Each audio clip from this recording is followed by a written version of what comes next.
My name is Evan Goldberg, and I'm one of the producers of Teenage Mutant Ninja Turtles Mutant Mayhem, as well as one of the writers. I'm James Weaver, one of the producers of Teenage Mutant Ninja Turtles Mutant Mayhem. Ninja Turtles is something that me, James, Seth, like everyone who works on it has been obsessed with ever since we were kids. And it's just one of those properties we talked about forever. And I actually can't remember. Did Nickelodeon bring it to us, or did we? I don't even remember how we came to this. Nickelodeon called us and said, "Would you guys ever be interested in working on the Teenage Mutant Ninja Turtles franchise?" Which, of course, we were like, "Yes, we would."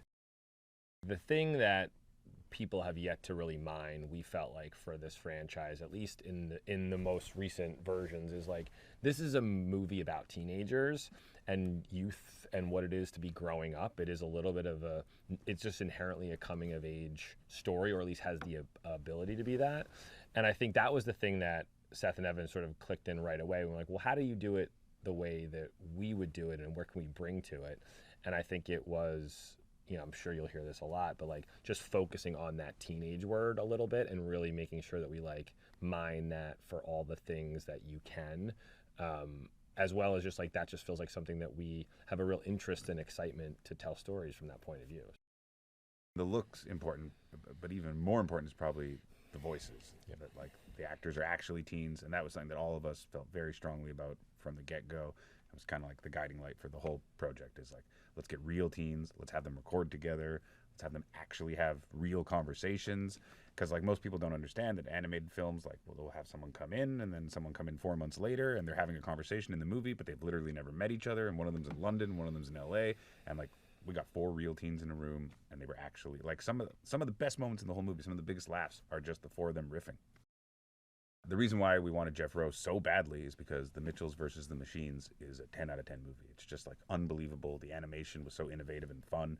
It just like, that movie like took us all by surprise. Like we knew it was going to be good, but when we saw it, it just blew our minds, especially the animation. Like he really did something that you just never seen. He like had fun with it. He didn't like force himself to exist within like rules or try to make it look like our world. He was like, no, it's not. It's different, and things go out of the lines, and things are a little less perfect than most animation. Always tries to be like so perfect, and he just came at it with a new perspective. It probably is worth saying that like one of the things that will always make the Turtles, for as long as we get to work on, or anyone, it makes it an idea and characters that people connect to, is there is true clarity with each of them of like they are this kind of person, and not, as like seeing how the guys could write with that in mind. That's an incredible like joke skill opportunity to use. It also like really allows us to like figure out how to emotionally connect. But like I think that's probably one of the real like core DNA things about the Ninja Turtle franchise, is like you know what kind of character in like one word each of these turtles is, and that allowed us to like, in terms of looking for like who can embody that in a modern way, in a way of like a 2023 movie. We really wanted at the core for it to be about these kids who just want to be accepted. They just want to do what normal kids do and go to high school. They want to have listen to music in the halls and be in the lunchroom and be in improv and be on the sports teams. They just want what every other kid has, and they can't have it. And everything is around that. Every single part of the film is just like the relationship with Splinter revolves around that too. He wants to protect them, but they just want to do what all the other kids do. And so, even though we end up fighting a 70-story monster, it's just about being accepted and trying to be normal kids who get to do what normal kids get to do.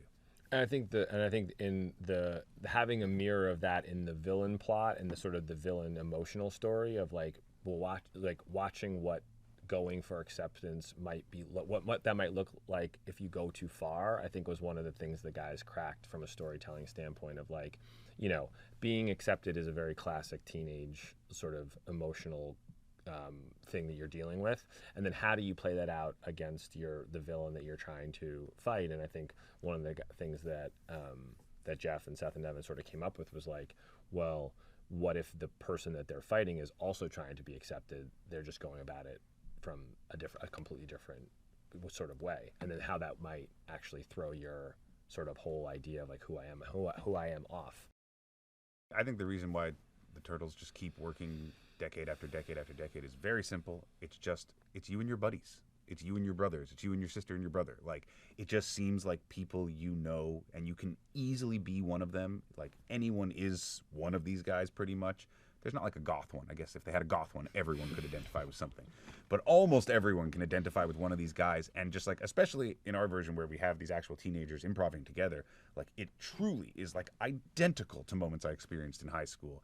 And I think, yeah, it's just that like everyone can see themselves, but even more importantly, you can see your friends or siblings and you in that. Seth and I are just obsessed with Jackie Chan. We've been watching Jackie Chan movies since Rumble in the Bronx came out, which introduced us to him pretty much. We've just been obsessed. We think that he has the greatest comedic timing of anyone, maybe like Buster Keaton in him and Charlie Chaplin. He just like figured out a way to make things visually hysterical and thrilling. And that is like a very, very unique thing that he has mastered well beyond anybody. And considering this is like an animated martial arts comedy, it just like couldn't have been more perfect to have him in the role. And we didn't actually think of him right away because it just didn't even seem like possible. Didn't seem like possible. how, like what? And then I think we were like, but there's one person who would obviously be like the biggest, coolest idea, but they'll never do it. And then we made the call, and it was like he'd like to look at the script and consider doing it. And I think we all were sort of freaking out, like, oh, and then it was like, how are we going to blow this? Like, we were certain, like, oh, we'll say something, or there'll be some joke that we pitch, and he'll be like, oh, I never want to talk to you again, and please go away. And then all of a sudden it was like, he signed, we're doing a record. And the records were always super early in the morning. So kudos, especially to Seth and Jeff, who ran those mostly. But like they would be up like at like 5 a.m. and they're riffing with Jackie Chan. And he's doing their, the lines that are written. He was coming up with like funny ideas. And he was like a dream. Like, he's like, do you have what you need? Do you want me to do it again? When he came in, we were all very excited, of course. And me and Seth and James have met him before. So our initial starstruckness was not there. We were just ready to rock, and we were like, let's do this thing. But you forget that he is like a master of words. Like, he is a rapper. This is what he does. And like, he just went like 0 to 60, stayed at 60 the whole time, like bam, bam, bam, bam. And he'd be like, I got an idea. Let's do it again. Like, I've never seen someone take less breaks and deliver more faster. Like, he delivered.